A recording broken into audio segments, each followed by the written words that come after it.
Bonjour à tous et merci de choisir la chaîne de l'Espérance à l'heure de l'édition de la mi-journée. Voici pour vous les titres. La deuxième session ordinaire de l'année 2020 de la commune de Tonne 1 s'est tenue dans ce 8e mois. Une session qui a permis au maire de la commune et son équipe de réfléchir sur la mobilisation des recettes. Le compte rendu en début d'édition avec notre correspondant dans la région des Savanes, Brakoul Yendabré. Et dans la région des plateaux ouest, c'est le canton d'Akata qui bénéficie d'un état civil annexe. L'objectif est de rapprocher l'administration des populations. Le programme d'accompagnement financier des produits agricoles YOLIM, lancé depuis le 28 juillet 2020 dernier, intéresse les chaînes de valeur agricoles dont la culture maraîchère. Il s'agit des bons accordés aux producteurs qui les remboursent après la vente des produits récoltés. C'est tout pour les titres de cette édition. La commune de Tonne 1 a tenu sa deuxième session ordinaire de l'année 2020. Démarrée le 3 août dernier, cette session qui a duré 15 jours a permis à la nouvelle équipe de réfléchir sur les stratégies de mobilisation des recettes afin d'aplanir le déficit budgétaire existant pour accélérer le développement de la commune. Brakoul Yendabré, correspondant E47 dans la région des Savanes. 15, c'est le nombre de jours qu'il a fallu à la commune de Tonne 1 pour mener les activités de la deuxième session ordinaire de l'année 2020.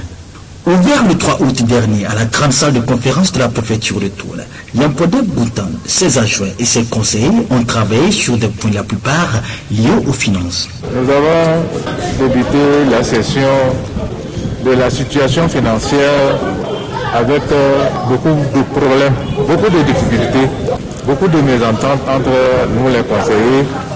L'étude nous a montré que nous avons un déficit de plus de 17 millions. Au 30 juin 2020, la commune de Tonne 1 a réalisé des recettes de 60 964 678 francs, soit un taux de recouvrement de 22,14% pour une réalisation des dépenses de fonctionnement de 77 260 000 francs 976 francs, soit un taux d'émission de 36,5%, donc un déficit budgétaire de 16 296 298 francs. Justement, vous n'êtes pas sans savoir que par rapport à la pandémie de Covid-19, les activités économiques se sont ralenties de par le monde et donc notre commune n'a pas été épargnée. Et donc vous verrez que par rapport aux grandes lignes de mobilisation du budget des recettes, la plupart des lignes n'ont pas été renseignées à cause de cette pandémie. Il y a également le fait que à l'époque nous étions la commune de Dapan et maintenant la commune est subdivisée en 4 communes. Et donc il y a naturellement la diminution des potentialités de recettes qui sont parties de l'autre côté des autres communes. Pour pallier à ce déficit qui fragilise le fonctionnement de la commune de Tonne 1, de nouvelles taxes ont été créées. Je crois qu'on ne va pas se décourager puisque nous avons étudié ligne par ligne et nous avons essayé aussi de revoir les stratégies pour la mobilisation des ressources. En attendant, le chantier demeure énorme et les populations restent toujours sur leur soif. D'une région à une autre, le canton d'Akata dispose désormais d'un état civil annexe, une initiative de la mairie de la commune Kpélé 1 qui, dans sa politique de décentralisation à l'interne, veut approcher l'administration des populations. Les activités ont été officiellement lancées mardi dans la localité par les responsables communaux Kpélé 1. Amen Kofi Kouman, notre correspondant dans la région des Plateaux Ouest. Pour mettre en application en interne la décentralisation décrétée au plus haut sommet de l'État, l'une des options dans les communes est le rapprochement des services administratifs aux populations. C'est dans cette optique que désormais, dans le canton d'Akata, préfecture de Kpélé, commune 1, les nouveaux-nés peuvent être enregistrés sur place sans que leurs parents n'effectuent le déplacement sur Adéta, le chef-lieu de la commune. Ceci grâce au lancement des activités à l'état civil annexe d'Akata Agame par les premières autorités communales Kpélé 1. Je remercie aussi le chef de l'État pour avoir su bien faire de nous amener à la décentralisation et d'avoir 117 communes, dont notre commune. L'importance de la mise en place de cette structure, c'est qu'aujourd'hui, nous voulons que les usagers, les services puissent être proches des usagers pour limiter les dépenses, pour limiter les frais. Nos sœurs quittaient ici pour venir à l'État. Et nous avons vu qu'il faut rapprocher les services aux usagers. Une action jugée à sa juste valeur par le conseiller municipal élu de la localité pour qui l'acte est une attente comblée. C'est un enthousiasme qui m'anime d'avoir au moins ceci de la part de la mairie. Sincèrement, on luttait depuis fort longtemps pour faire venir l'état civil à Akata. Et pour le personnel de la maternité de l'unité de soins périphériques de Akata Agame, c'est une joie de voir ce service administratif qu'est l'état civil se rapprocher à un autre qu'est le centre de santé, une complémentarité au profit de la population. C'est un plaisir pour nous et dans le temps passé, les femmes n'arrivent pas à venir à temps pour recevoir leur déclaration pour leurs enfants. Et comme on vient d'installer l'état civil pour les déclarations ainsi, c'est une joie pour nous. Très ravi de ce service qui vient d'être officiellement lancé dans le canton. Les autorités traditionnelles promettent jouer leur rôle dans la sensibilisation pour motiver les femmes à bénéficier en enregistrant leurs enfants à la naissance. Je vais sensibiliser dans son ensemble ma population à prendre soin de l'état civil. L'histoire retiendra que tous les enfants qui naîtront dans les 15 villages qui forment le canton d'Akata après le 18 août 2020 ont été enregistrés sur place dans le canton d'Akata. Yolim, saison des pluies en Kabylie, est un programme d'accompagnement financier des produits agricoles. Lancé depuis le 28 juillet 2020 dernier, ce programme intéresse les chaînes de valeur agricoles, dont la culture maraîchère. Il s'agit des bons accordés aux producteurs qui les remboursent après la vente des produits de leur récolte. Pierre Pouli pour les détails. Les cultures maraîchères, faut-il le rappeler, apportent les éléments minéraux et les vitamines dans le régime alimentaire, procurent de l'emploi aux paysans, hommes, femmes et enfants, et limitent par conséquent l'exode rural. Cette activité permet ainsi une meilleure valorisation des ressources en eau et en terre et enfin assure un meilleur rendement financier du travail du producteur. Avec le lancement du programme Yolim le 28 juillet 2020 dernier, les producteurs des cultures maraîchères peuvent bénéficier déjà de ce programme. Pour être admis, le producteur doit avoir un agrégateur. Il faut ajouter que les producteurs des autres filières s'organisent aussi sur le terrain pour recevoir l'accompagnement du gouvernement à travers ce programme pour la campagne agricole prochaine après les sensibilisations et les échanges. Yolim a pour objectif d'accroître la production agricole des petits exploitants en leur facilitant l'accès à des intrants et à des équipements agricoles. Le prêt se présente sous la forme d'un bon d'achat électronique et s'élève à 96 000 francs CFA. L'équivalent de 96 Yolim, il est remboursé par l'agriculteur au moment où ce dernier revend les produits de sa récolte à l'agrégateur. Les trois principaux acteurs du monde agricole concernés par le programme Yolim sont les agrégateurs, les fournisseurs et les agriculteurs. Les trois principaux acteurs du monde agricole concernés par le programme YOLIM sont les agrégateurs, les fournisseurs et les agriculteurs. Un agriculteur qui veut utiliser YOLIM va composer étoile 820 dièse pour acheter des semences, des engrais, des pesticides, de l'inoculum. Pour louer un tracteur, par exemple, pour labourer, il compose étoile 824 dièse. L'objectif visé est de contribuer à l'amélioration durable de la sécurité alimentaire et nutritionnelle et à la réduction de la pauvreté rurale, accroître durablement les revenus des producteurs tout en améliorant leur résilience aux effets du changement climatique. Nous restons toujours dans le domaine de l'agriculture.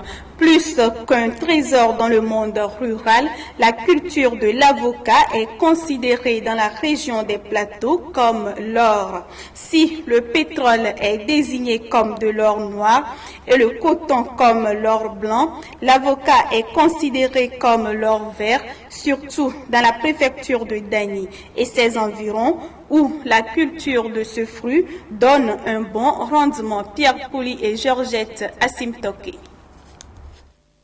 Ça s'appelle de l'or vert.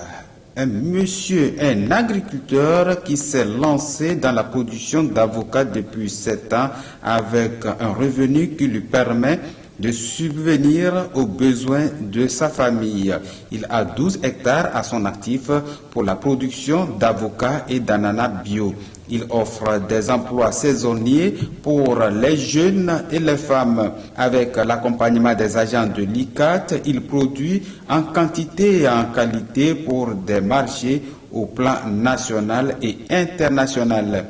Nous sommes sur le plateau de Dala et particulièrement dans le champ de M. Messavi Kofi Innocent. C'est le champ d'avocats. Nous faisons au moins 7 à 9 ans pour la production. Bon, la récolte, si on a bien entretenu le champ, bon, sur l'arbre on peut trouver de 8 jusqu'à 12 sacs de 50 à 60 kilos. Les Burkinabés, les Béninois. Je fais ma 29e année sur la culture avocat et ananas. Et j'avais formé des gens. Même l'université aussi envoie auparavant des gens. Oui. Et bon, les jeunes ne veulent même pas travailler. Ils s'adhèrent maintenant aux émigas, etc. Et les vieux, nous sommes aussi tellement vieux. Comment nous allons faire?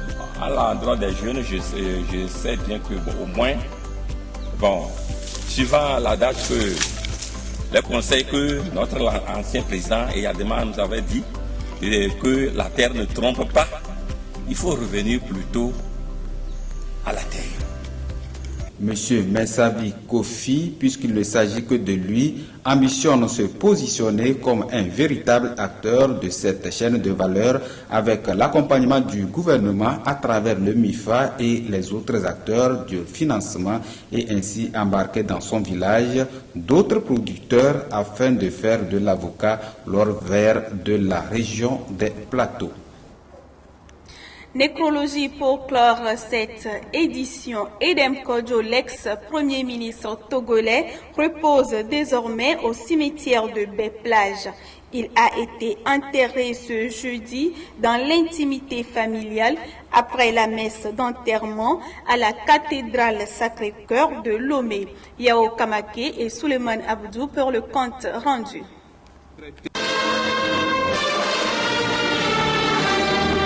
C'est un collège d'évêques qui a officié la messe d'enterrement de l'illustre disparu devant une grande assistance de fidèles, de parents et d'amis.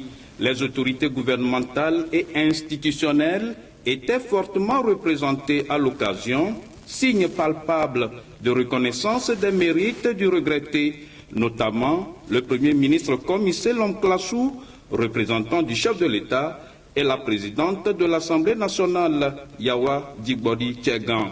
Pour le gouvernement, Edem Kodjo n'est pas mort, il est simplement rentré dans le monde du silence. Pour défier une nation, un peuple, un continent. Qui donc es-tu pour nous arracher Edem Kodjo, ancien Premier ministre et ancien secrétaire général de l'OUA? Es-tu la mort? Es-tu Dieu? L'homme se sait mortel, mais sa mort lui demeure. À chaque instant du temps historique, un mystère, l'inconnu le plus absolu et un scandale pour les autres. Le 11 avril 2020, alors que les chrétiens du monde s'apprêtaient à célébrer Pâques, la fête de la résurrection de Jésus-Christ d'entre les morts, Edem Kodjo, fervent chrétien, disciple du Christ, après avoir vécu avec lui la souffrance de la croix du vendredi saint par sa maladie, fut appelé pour le festin éternel par son Créateur Dieu. L'ex-secrétaire général de l'OUA s'en va avec un grand héritage d'action et de qualité légué au Togo et à l'Afrique. Ce que je sais de lui, c'est un homme de foi. C'est un pacifiste au sens où je ne l'ai jamais vu par rapport aux situations humaines en général et aux situations sociopolitiques du pays en train de pouvoir se positionner comme un radical. C'est un homme de consensus et c'est ce qu'il a vraiment cherché. Et je pense que pour ses adieux, l'archevêque de Lomé a résumé.